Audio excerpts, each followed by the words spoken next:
That might be the worst I've ever seen Mahomes play. And I know people compare him to Brady all the time. I don't ever remember seeing Brady play that bad.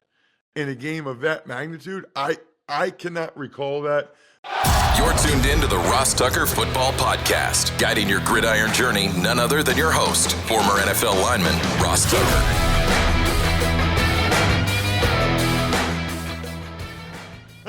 Oh, yeah, it is. But it's not just any Ross Tucker Football Podcast. It is a Monster Monday presented, of course, as always, by DraftKings. DraftKings, the crown is yours. I'm Ross Tucker, former NFL offensive lineman, 5 teams, 7 years. Most of you know that. We are switching into off-season mode in terms of there being 3 Ross Tucker Football podcasts per week. But remember, you can still always listen or watch youtube.com/Ross Tucker NFL. The college draft, which drops on Monday, Even Money, which drops on Tuesday, Fantasy Feast, which drops on Wednesday. So if you still like listening to this voice 5 times a week, we still have that for you. Although, listen, too, we got an email going out this week. It's been months, if not years, since I sent out an email to people that subscribe to our email database distribution list. I want your feedback. We are strongly considering making some major changes to the show, and we would love any feedback you guys have to help us form those decisions. Here's what we got today.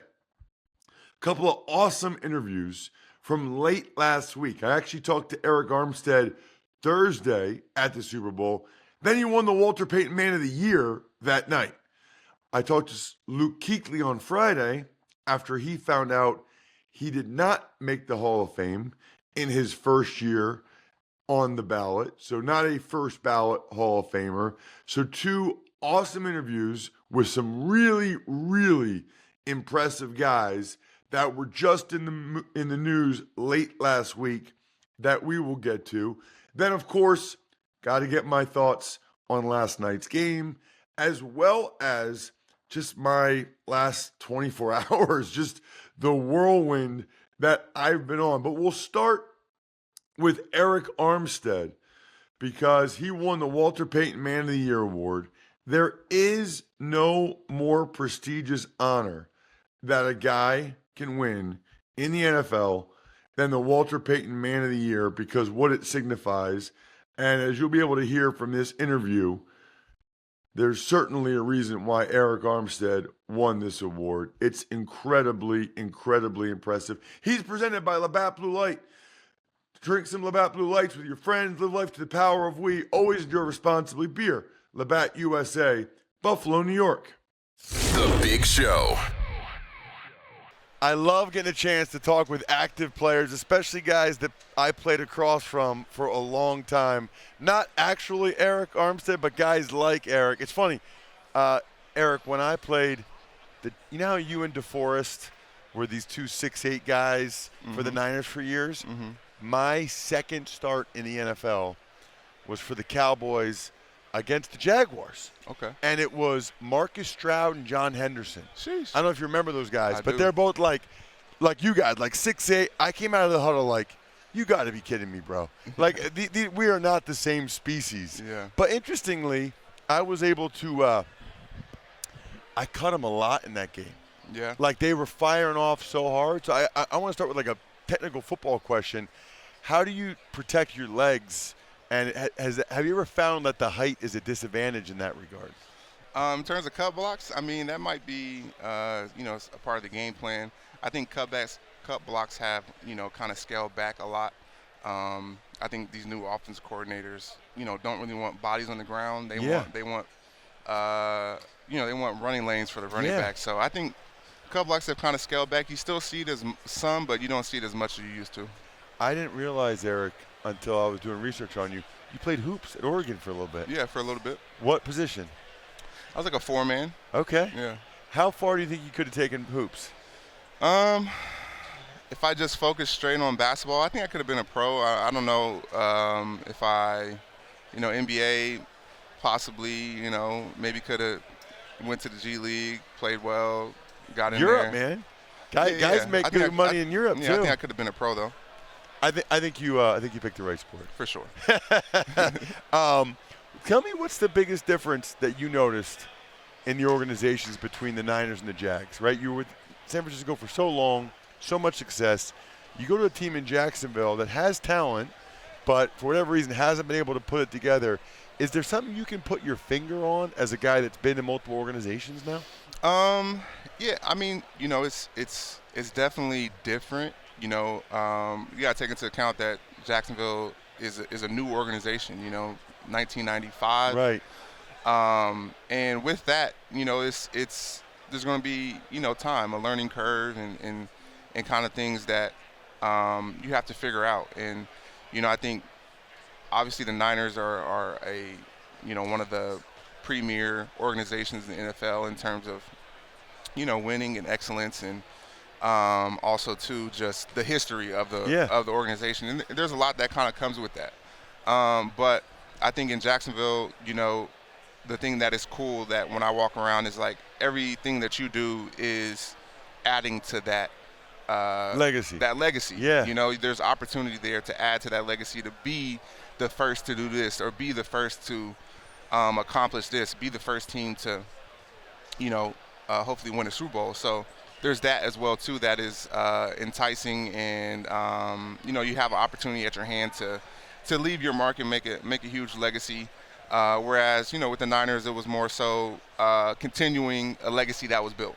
It's a good point. So I'm pumped for you with your new executive vice president, Tony Baselli. Mm-hmm. I don't know how much you've interacted with him or how well you know him, but when I was in high school and then college, he was the guy, man. Mm-hmm. Like, he was the best tackle. And then my first couple years were his last couple years. But I'm excited for you and for him that he's kind of running the show now, because he's been very successful in business off the field, and now he loves the Jags. How much have you interacted with Tony, and what do you think about him being named the EVP? I think it's going to be great for us. Someone who has that experience, obviously someone who loves Jacksonville, a Hall of Famer, in that role, I think will be great. I think, it's something that we need. We need someone in there who, on the football side has that experience, been there, done that, played at a high level. And it's amazing to see, like I talked about, he's on that cutting edge, the first, Hall of Famer, the first of the legacy in Jacksonville. So him continuing that and helping us build, a great organization, I think is an awesome thing. So anybody I've ever talked to about you, they always rave about you as a person, as a human being. I know, how many times have you been nominated for Walter Payton now? This is my 5th nomination. Wow, that's a lot, man. Yeah. Why is that so important to you? It's how I grew up. I think my parents instilled in me at a young age, compassion, having compassion for others, and a servant spirit. And it's something I feel that is my responsibility as a person, in our society who wants to see the world be a better place. It's my responsibility to do my part and help where I can. I've been so blessed throughout my life with so much. It's my responsibility to pay that back and help the next generation of young people, reach their goals and their dreams. That is awesome. What are the main foundations or causes that you spend your time on and money? Yeah, so our organization, the Armstead Academic Project, our mission is to ensure that every student, no matter their socioeconomic status, has the resources and tools they need to be successful. And, that's all about education equity. I felt that it wasn't fair that where you grew up or your zip code defined the resources you had and the type of education that you receive. And in order to live the true American dream, education is the key to that. And ensuring that all students, no matter where they live, have those equity and have the resource they need to be successful is where we focus at. And we're proud to do it in Sacramento, where I'm from, in the Bay Area, where I had became a man throughout those 9 years, and also now in Jacksonville, where we have opportunity to impact in a new state. That is incredible. So give me examples. So what are you guys doing to try to close that gap? Literacy is important for especially our elementary school students. if a student isn't reading at grade level by 5th grade, the likelihood of them dropping out of high school is 4 times more likely. And so literacy, STEM education with our middle school students, and career and college exploration. We do career camps where we partner with companies. We take kids there and not only do a facility tour, but they actually get to connect with employees, learn about marketing, learn about manufacturing, learn about all the different facets of a business, and hopefully pique their interest in that. And then we follow that up with breakouts where they can connect with employees there and management and leadership there, and have a step-by-step plan to get entry-level jobs there and work their way up. Education for me is a means to an end to getting a job, right? And the better education that you receive, the more you have access to connect with other people doing amazing things in business or in the corporate world. That's how you grow and evolve and elevate. It's awesome, man. Awesome. Good luck. You're going to win it one of these years, the big one, man. I really appreciate you coming on the show. Appreciate you. Man, I'm excited for this one. One of my favorite guys to watch play ever since I retired, which he's now been retired for several years as well, Luke Kuechly. Before I get into football stuff, Luke, I know you got something going on with PXGs and PXG.com. Tell me about it quick. Yeah, so obviously when I got done playing, you got a lot more free time, and then Charlotte's nice the majority of the year, and especially spring coming up, charity golf events, and I love playing golf. I love playing with my boys, and I had the same set of clubs for probably 10, 12 years, and last year I finally got a new set of clubs, and it was through PXG, so we went up there. They've got a store north of Charlotte, and TrackMan, everything. They custom clubs, custom grips, how long your club needs to be. Do they need to add some? Do they need to take some off? What's the club face look like? What kind of club is it? So I got a full lesson from those guys up there at PXG. They're out of Scottsdale, Arizona, veteran-owned company. So they got my clubs right, and now I'm playing a lot more. I'm having a lot more fun, and it's been a great time. I love it. Refresh my memory on the decision making to retire. The reason why I'm asking you is I can't play golf. I had a back surgery in Buffalo. Like, I don't know how Tony Romo and Tiger Woods and those guys do it, because I've tried a couple times, and just like that is not like the rotation. Yeah. That is not good for your back. You were not. Was it orthopedic? Was it the head stuff? Were you just done? Well, give me the breakdown. Yeah, I had a couple things that were bugging me orthopedic-wise. Obviously it's well documented. I got banged up with my head a few times, but it was really just kind of a combination of a lot of things. I knew I couldn't play the game to the level that I knew I was capable of anymore mentally. I was like, man, I just can't do it. I can't do it anymore. And I understood that there's an expectation from the team of me, and if I can't fulfill my side of the bargain, it's not fair to the team, to the guys in the team, to the guys in the defense, and to the fans for me to go out there and not play to the best of my ability. So it was a very difficult decision for me to make, but it was also easy at the same time, because I knew in my heart, hey, you've had a good run. You've enjoyed it. You've done the best you can, and now it's time moving into a different direction. So, I do NFL and college for CBS, and I know you did a couple games this year for CBS. What did you think? It was a lot of fun. The college game, you learn a lot about football. It's so different. It's so different. I think the hashes. Yes. So I tell everybody the hashes in college football obviously are wider, and what that does is it makes the field space differently. If you're on the left hash, the right side, the field side, is huge. So how they play defense, how they play offense, spacing to the field, how they play in the run game, what defensive fronts look like versus what they look like in the NFL with the hashes much closer together is very different. So it took me a second to kind of see the game from the college perspective. It's impressive. It's like a whole different game of football. Well, and you're down in there in North Carolina where Belichick is now. And the thing I tell people calling both games, like when I do a production meeting with college, all they talk about is like to the boundary or to the field. You do a production meeting NFL, they don't say that one time. No. They don't. They say left or right. They don't say to the boundary of the field. It's like they have different positions. Every college team has that like overhang guy to the field. It's a lot different, which is why these guys that toggle back and forth between NFL and college, like Chip Kelly or even Belichick, I think that's going to take some getting used to. And you noticed that this year calling some college games. And the game, I tell everybody, the game once the ball gets downed to when it gets snapped again is so much faster. We did Jacksonville State this year. It was my last game, and that was Rich Rodriguez. Obviously, he's back at West Virginia now, but the ball gets snapped every 21 seconds. So, yeah, that's fast, but the thing that's different in the NFL is usually you huddle, right? You huddle, you walk to the line of scrimmage, they mic point, they make the adjustments, they find blitzes, they snap the ball under 10 seconds, right? In college football, boom, ball gets snapped, ball gets down, run to the line of scrimmage, get set, and then snap the ball with 21 seconds. So they might get to the line of scrimmage and then sit for 3 or 4 seconds and then snap the ball. So there's no like run the ball, get tackled, go to the huddle, sit in the huddle. All right, personnel comes in. All right, it was 12, now it's 11. Boom, now we send the nickel in. In college football, it's like 11 personnel's in, go, go, go, go, go, go, go.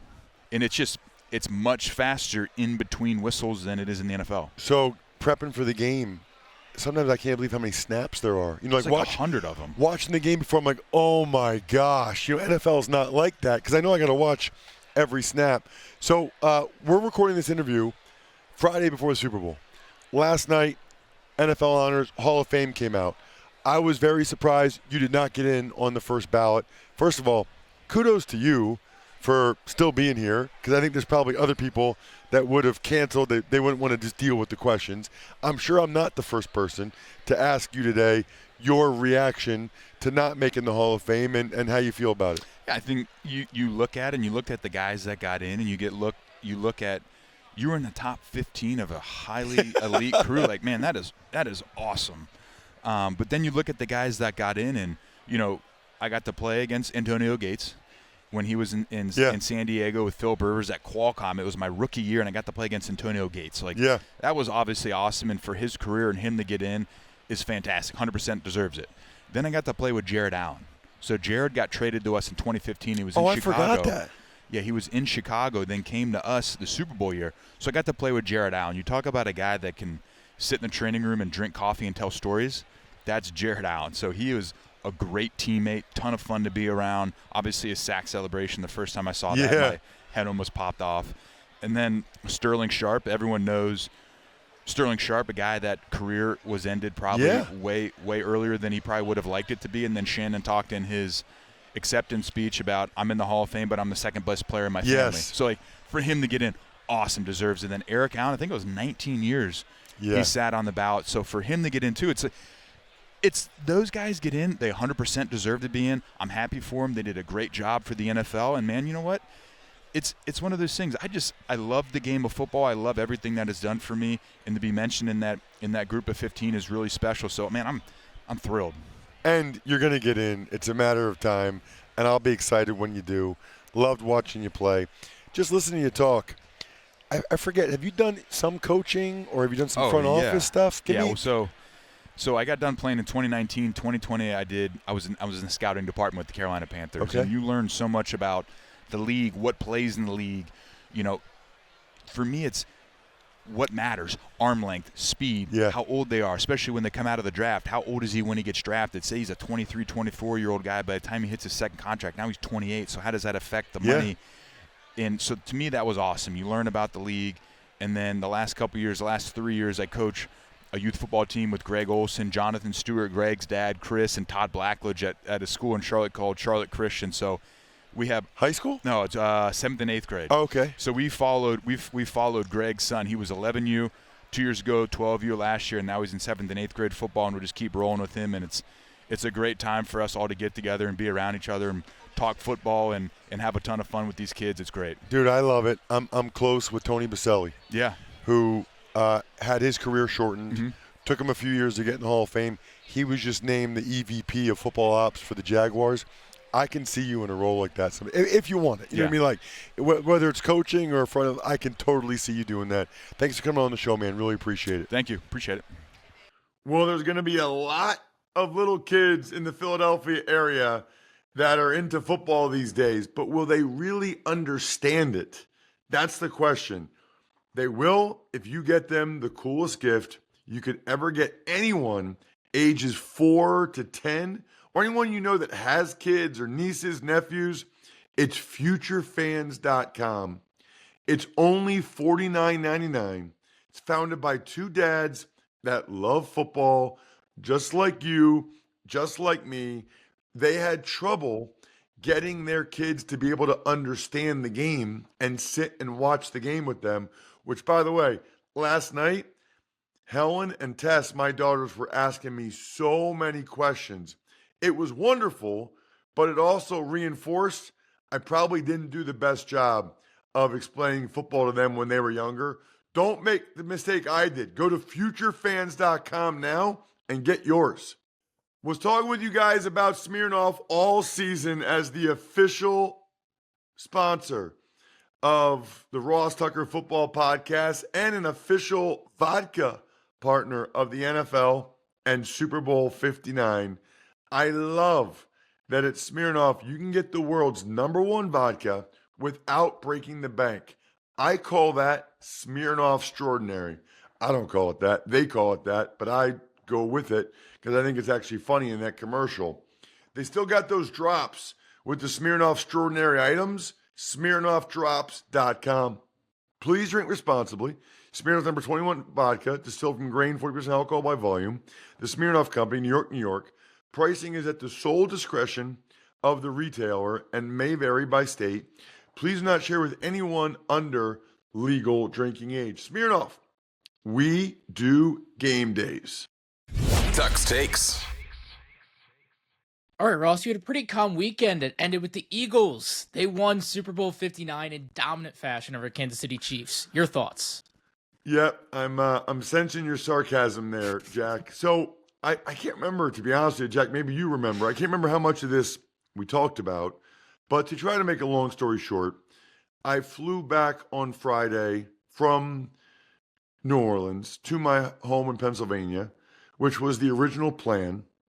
However, I decided at one point over the last week or so to take my family to the Super Bowl because it's what my older daughter, Tess, really, really wanted for her 13th birthday. So get home Friday night. Saturday, I watched my other daughter play tennis. Went to a party bus brewery tour for my sister-in-law. Did not get much sleep Saturday night. Sunday, we go to the airport, fly down to the Super Bowl, go to the game. Obviously, my family, being in Eastern PA, huge Eagles fans. So that was very, very special in a lot of different ways. And then we flew back on the red eye. There was a red eye from New Orleans to the Philadelphia airport. And now I'm just got back a couple hours ago and I'm recording this show with you guys after, by the way, stopping by the Eagles post-game party for a little bit. Just a whirlwind of a last, 24, 48, 72 hours. But man, it was worth it. A couple of items of business that I want to talk about as it relates to this game, okay? This will be the last time we do the 11 Oaks Hungriest Performance of the Week. Genuine Wagyu beef, Angus beef, heritage breed pork, free-range chicken, all locally raised and available nationwide online. You can shop in person at the store in Newville for all kinds of stuff made by a family-owned business. For more information, visit 11oaksfarms.com today. The hungriest performance in this game was the Philadelphia Eagles defense in general and the defensive line in particular. Holy crap. An utterly dominant performance by the Eagles. Being in the stadium, they have the next gen stats up. Early in the third quarter, Eagles had 5 sacks, 11 quarterback pressures, 0 blitzes, 0. They were able to drop 7 and sometimes 8 guys into coverage every single play, confuse Mahomes, make him hold on to the ball, and then the D-line, Josh Sweat, Jalix Hunt was getting involved, Jalen Carter, Jordan Davis and Milton Williams got involved. Everybody up front for the Eagles defensive line 8 as they totally dominated the Chiefs offensive line. That was clearly the biggest storyline, I would say, of the game.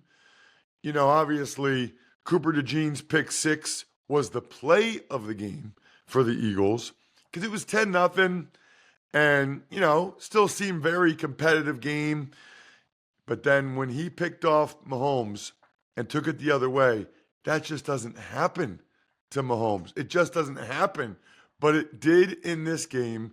Just incredible. And in fact, I think you got to give the Eagles coaching staff a lot of credit. Give them their flowers, as we like to say. This Valentine's Day, 100flowers.com has you covered.